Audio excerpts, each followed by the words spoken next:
I just want to say a personal thank you to our volunteer foundation directors who are such a huge asset to our school district. I am grateful that you are willing to undertake the uncomfortable task of asking your friends and colleagues and community for donations that benefit our students and our educators in such meaningful ways. And I thank you for being here today and all that you do. And also for the incredible ambassadors that you are for our community in helping support and share the work that we do as a district. I am beyond grateful to each one of you and for all of you, there are a lot of you, for being here today. I would also like to take a brief moment before I begin to thank my communications team for doing so much to make this morning happen. It's a small but mighty team, and they have put together a beautiful morning for us, so thank you to them.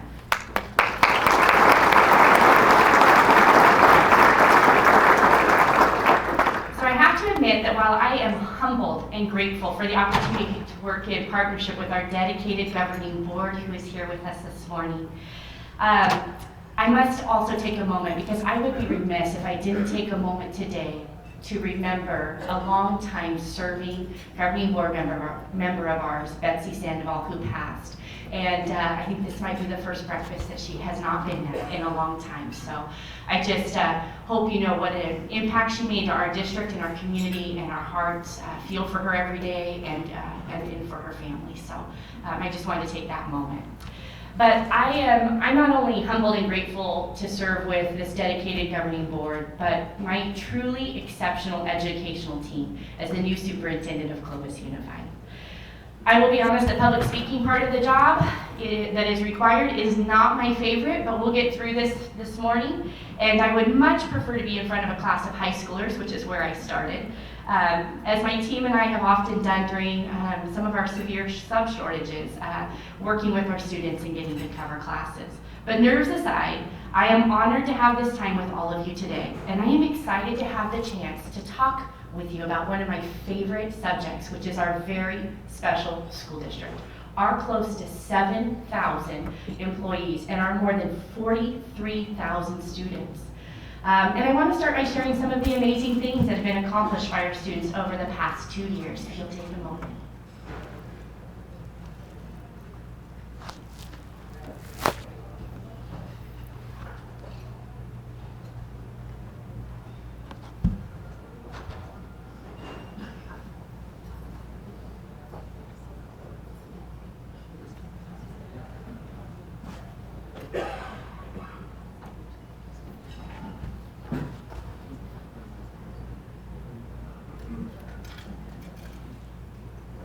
Well, the sound's not working. Technology and myself don't always have a great mix. I think my chief technology officer is in here, and it's always the user, right, Raj Nagra? Always the user. Well, we may come back to that video, but we have, if you could see on the writing, so many accomplishments of what our schools and our students have done, and so much pride in the work that goes into making every one of these accomplishments happen. I will say that, well, you can see, I mean, some of the highlights there, so I guess you could read even without the speaking. We'll let that kind of finish.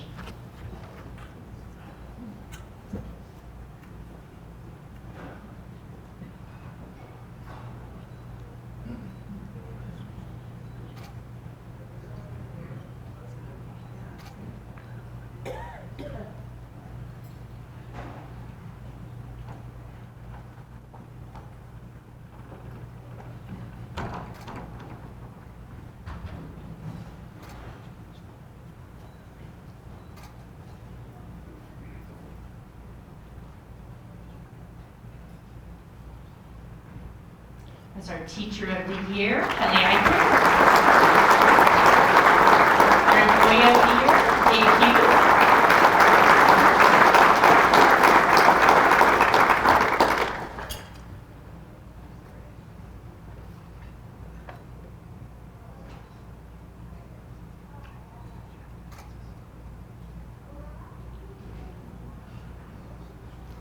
I heard some 5.1 million meals. I heard some whoa.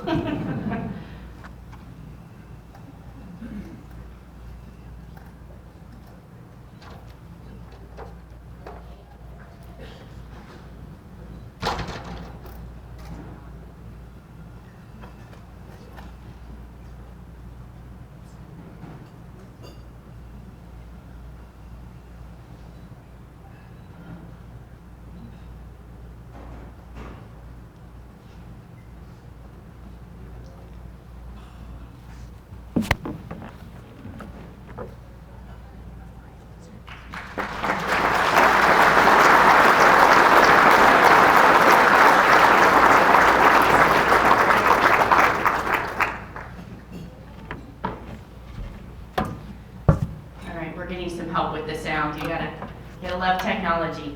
But hopefully that video really showcased, the amazing amount of work happening by all of those close to 7,000 employees and the accomplishments of our 43,000 students. We couldn't do what we do without all of them. That's why we're here.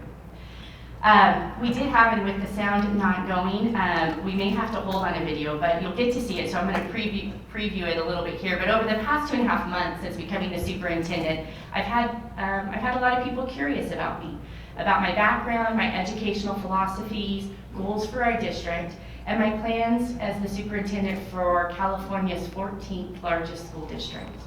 So I anticipated this morning that all of you may have many questions for me, and being someone committed to transparency and willing to face the hard-hitting questions of those who care about our schools and community, I thought I would let some of our students ask me the questions that all of you probably also want to know the answers to. So I'm not sure that we have the sound fixed, but we'll come back to it as you get to see some of our kindergartners interview me with some questions. Okay, sounds like it's their system, so we'll keep working as they help support it, but we'll go ahead and jump on past that. But I'll just give you a little preview that truly the first question that was asked of me when I was in the kindergarten class was whether or not I like to catch lizards. And I just love our kinder kids, and I am so thankful for our kindergarten and TK teachers that are out there. They are so full of joy and energy, and they are a great reminder of why we are here today, just as were all of the students you got to see this morning. They're incredible. They are the purpose to our work. And because I don't want to leave any of you hanging, there was also a question, or I should say a statement, where a young man said his favorite animal was a cheetah. And I think he was going to ask me what my favorite animal was, and I didn't get a chance to answer, but I think it's more of a horse than a cheetah, which will make sense as I share my journey. But the kindergartners aside, I do want to use my time with you this morning to share a little bit about me, where I come from, what my goals are, and what you can expect from your local schools under my leadership. Those of you who know me well know that I am one of those people who started my journey in Clovis Unified. In fact, I am the third generation of my family to graduate from Clovis, with the fourth generation being my own girls who are students now. I come from a ranching family with a lot of roots in our community. My grandfather was a beloved teacher and coach at Clovis High School. In fact, he graduated before we were unified, when Clovis Unified High was in the building behind us. And I remember his stories of growing up, farming land around the Pinedale area of our district and fishing the San Joaquin River. The second generation was my dad. He grew up spending a lot of his time outside of Clovis High in a roping arena that was located across Herndon from the Clovis Cemetery. In fact, one of my dad and stepmom's homes sat for years where the Walmart now is at Clovis and Herndon. Can't ever show my kids where I grew up, it's under Walmart. But after high school, my dad and mom moved to Texas where I was born.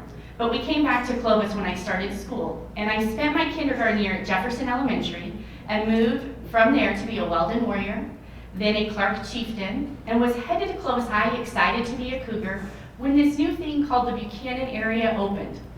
And I had the privilege to be a part of the third graduating class of Buchanan High School. Thank you, my ISC students. But that made me a bear and not a cougar. And some might say, I'm a brand new superintendent.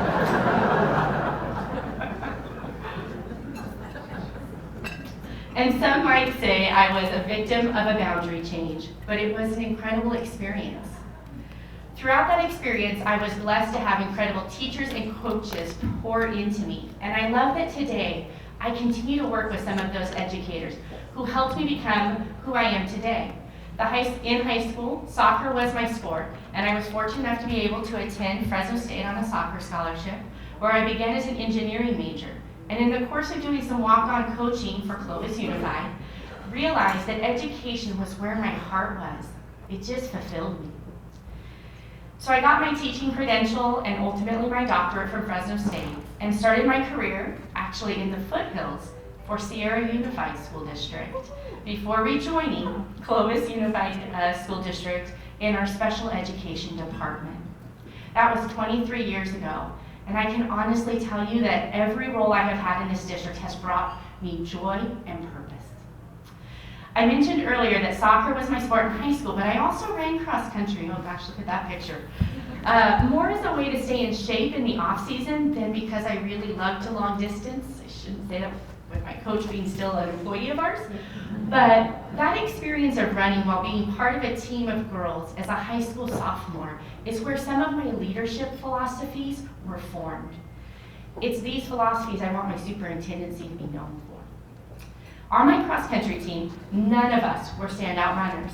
In addition to me, the soccer player, trying to stay in shape for the soccer season, we had a professional snow skier, a softball player, a gymnast, and many other girls for whom running wasn't their first priority. But we were all recruited for the team by two enthusiastic and dedicated cross-country coaches who were building their program at a new school from the ground up. Over the course of the season, our competitive team of 7 learned to run as one unit. 7 individuals, 1 unit. We learned that when we ran as a tight pack, we could accomplish more on the scoring side as a team than if we went out as individuals. We were better together, and we believed in each other. As the end of the season approached, our team effort kept us qualifying for the final meets, and ultimately it was time for the 1994 state meet held at Woodward Park, like it has been for more than 30 years. A special thanks, I do want to take this time for special thanks to Clovis Unified employees who worked to host not only the state cross-country championships, but also the state track and field and the state swim and dive meets here in Clovis Unified, which we know are not only great for our students, but for our community. We'll give a round of applause. It's a lot of work.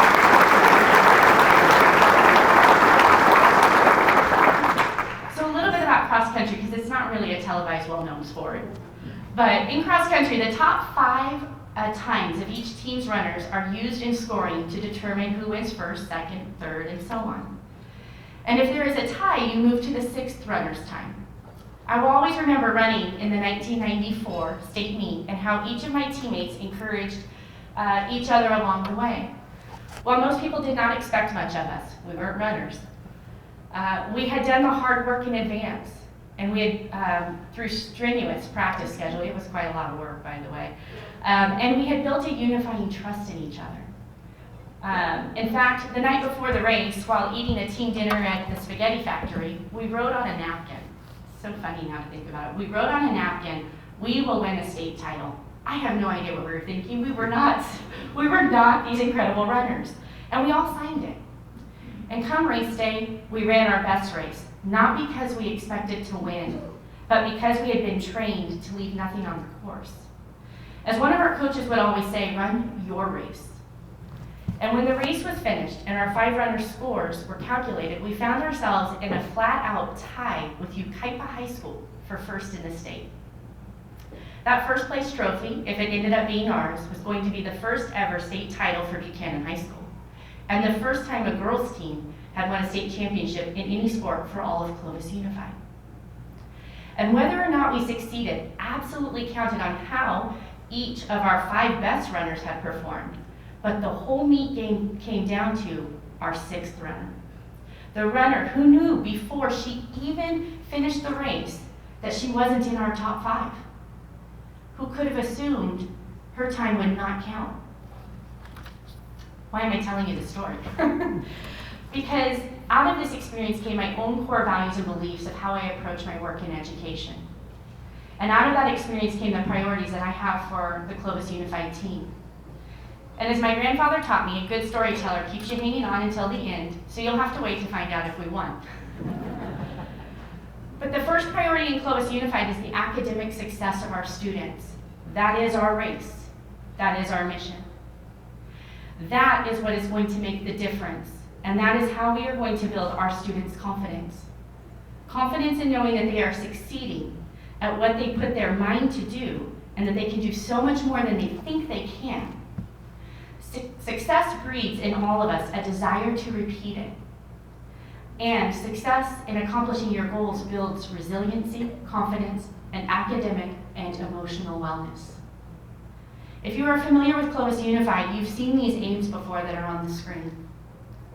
because while we revisit our strategic plan regularly, the three things we are consistently shooting for prove themselves again and again to be timeless. So let's start with the first one. Maximize achievement for all students. All in our first aim is capitalized and bolded, and that's done intentionally.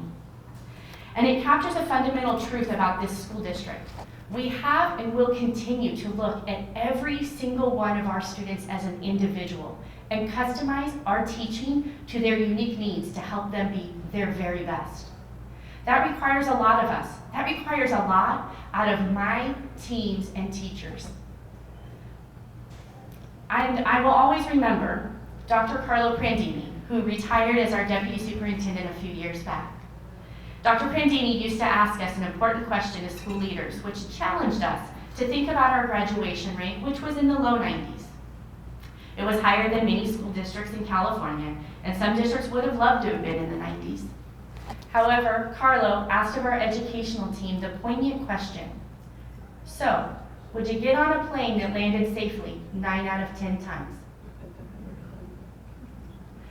Every time he asked that of a teacher or a group of school leaders, they would pause, and the answer was almost always no, of course not. It was at the heart of that question that Dr. Prandini would remind us, we cannot rest until we get every student across that finish line. We cannot rest until 100% of our students are graduating.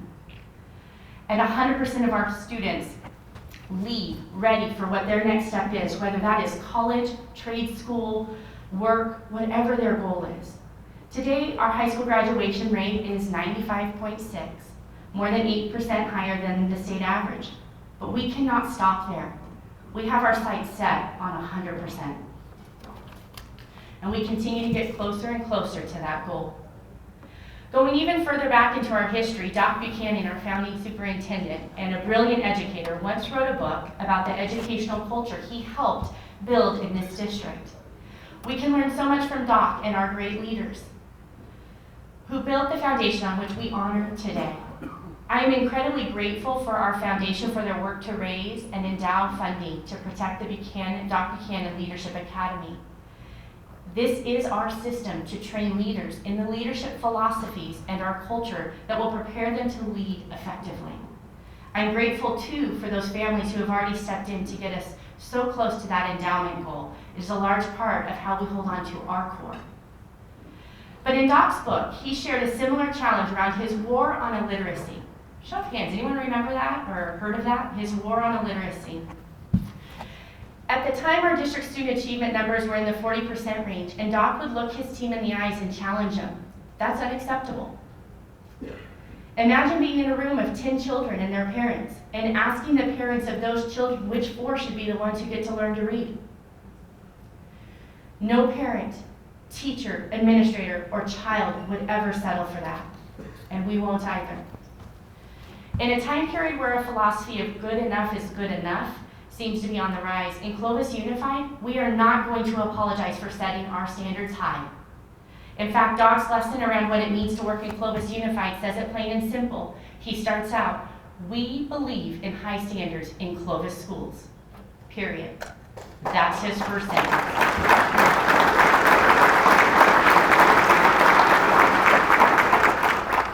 And I tell you, that remains the case today.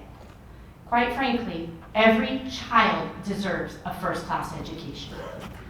In the annual report at your table, there are a lot of facts and figures about our schools and how we are doing. What you won't see spelled out on those pages are this year's state test scores because they have not yet been publicly released by the California Department of Education. I don't know specifically how other students in California did, nor do I know if our students' peers saw a high rate of academic achievement last year or not. What I do know is that our early analysis of the unofficial data that we received is that our students did not grow like we expected them to. And that's unacceptable. A % or 2 growth in math and no growth on our English assessments cannot continue to be the case. I also want to be clear that this is not an indication of the work ethic or effort of our incredible educational team. However, we recognize that we need to have a renewed focus on student learning outcomes following the many effects we experienced after COVID. And while we didn't have district-wide growth, we did see some individual schools grow, 8, 9, and 10% from the previous year in both math and English. In fact, 5 Title I schools earned Class C in the academic growth portion. That's our internal accountability that looks at whether our students are growing academically. And those include Miramonte and Mountain View, which had the most growth of our Title I schools. At our secondary schools, 5 out of our 10 secondary schools grew between 5 and 11% year over year in math or English. So there is growth, but as a district, we're not where we want to be. Ultimately, my team and I must ask ourselves the same questions that Dr. Prandini and Doc Buchanan asked, and I already know their answer. My principals are in this room today, and I am so grateful for them. Thank you back there. That our school district my principals are in this room, and they are committed to ensuring that our school district will continue to be known as a school district that will never, ever give up on students. We can't use a cookie cutter approach because every student of ours is different and unique, and we must find the unique combination to unlock the potential of every one of our students. Doc called this a fair break for every kid. 2 weeks ago and this past Tuesday, our principals have worked hard diving into individual student data to prepare for a process we call PIGL. There's no I in that. It's Principal Grade Level Expectations, which is a school plan that is created to help each school team support every child who is not achieving at grade level, with a plan to close the gap and get them there. While this work is difficult and daunting, I have complete confidence that our educational team is focused and will make growth this coming year. Because we have the right people. We do, we flat out do. We have the right people. And we know that if we set the bar low, our kids will get over it. But as Doc said, we also know and believe and have seen it that when we set the bar and hold the bar high, they'll get over that too. Aim 1 is to maximize achievement for all students, but Aim 2 is to operate with increasing efficiency and effectiveness. You heard this in the report from our foundation board. Our facilities are first class thanks to your support, all of you, on past bond measures. And because our employees set a high standard for themselves individually and collectively, but we are one of the lowest per pupil funded unified school districts in Fresno County. People don't believe it, and it probably can't be reiterated enough. Our funding definitely presents challenges for our district, but our second aim establishes the standard we set for making every dollar count. And while I would be much happier if we were not at the bottom of the funding list, what I do recognize is the fact that we are always having to do more with less, which really inspires our team in the most creative entrepreneurial approach to public education that I have ever seen. We truly know how to stretch every dollar, and we have. But at the same time, in a climate where every purchase we make has exponentially increased, I'm not sure if any of you have tried to finish a home project, buy a car, or purchase a dozen of eggs. It's pretty expensive these days, but it's getting harder and harder to make those dollars stretch any further. How many of you know that we are in the midst of building a new elementary, intermediate, and high school? Does everyone know that? Yeah? Pretty impressive. Our community is growing today, and we also are continuing to grow. This year alone, we expect to have grown by almost 600 students over last year. And each of those students and future students deserve to go to a school in clean, well-maintained classrooms that have space to serve them. In 2020, we passed a bond measure that I have to say I'm not sure any of us expected to pass during a worldwide pandemic. But you did that for us, and we're forever grateful. Our kids in our community are benefiting as a result. Just this summer alone, we completed 27 different major maintenance and modernization projects across our district. This is and continues to be our commitment to our students, staff, and community in maximizing the dollars to provide the best facility for our kids. And as you can imagine, it is a very different world that we are in today than just those 3 short years ago. And within the next year, we're going to have to ask you for another bond measure, likely without increase over the existing tax rate, to complete the entire high school and junior high complex that is the Terry Bradley Educational Center. I say that to you today because I want all of you to know it's coming, and it's vital to keeping our schools to the high standards they are today. Satoshi Hirayama Elementary, which opens in 2024 at Fowler and Clinton, is well underway. And just last week, our governing board announced the name of our next high school, Clovis South. The Bradley Educational Center will open in 2025. And in the coming months, the community will be involved in the process to name our intermediate school on that campus as well. A new school means new boundaries, and in January we will start the community input process on potential maps for new high school boundaries. Okay, everyone be prepared. These are never easy because everybody loves their high school. Speaking from personal experience, however, I also know that my plan to be a Clovis High Cougar was quickly transformed when I started my journey at Buchanan High School. And in hindsight, while I know this may not make the Cougar Country happy that's in the room, I wouldn't have changed a thing. Making that transition was just as great as I'm sure it would have been to be a Clovis High Cougar. Boundary changes are hard, but we have an incredible team working on this complex process to do what's right for our students and their families. And every one of our schools, I mean this, I walked to all of them, every one of our schools, they're special. They're special in their own right. Finally, but in no way the last of our aims, is to hire, develop, sustain, and value a high-quality, diverse workforce. Our people are naturally at the top of my priorities because it's all of our people who are on campus each and every day, pouring into the lives of our students. And I want our kids surrounded by the best. I have set as a standard for my leadership team that we are constantly out and about on our campuses, where we can remain connected to the hard work of education and be present to affirm and support our educational team. I will tell you, we have an incredible educational team. I often share that while we may be one of the lowest funded school districts in the county, we are one of the highest performing. How can that be, some ask? Well, it's our third aim. It's flat out, it's our people. That's how that happens. They are what make the difference. They bring their very best to support our students every day, with much of their work going unnoticed. But they do it because they care. I could not be more proud of our educational team, and I am grateful for their commitment to our students, which also include 2 of my own. Some of you might be wondering, what are our 3 aims have to do with my high school cross-country team? And some others of you are realizing I never actually did tell you the outcome of that race. But in 1994, whether or not we won that first state girls cross-country championship team came down to everyone on our team.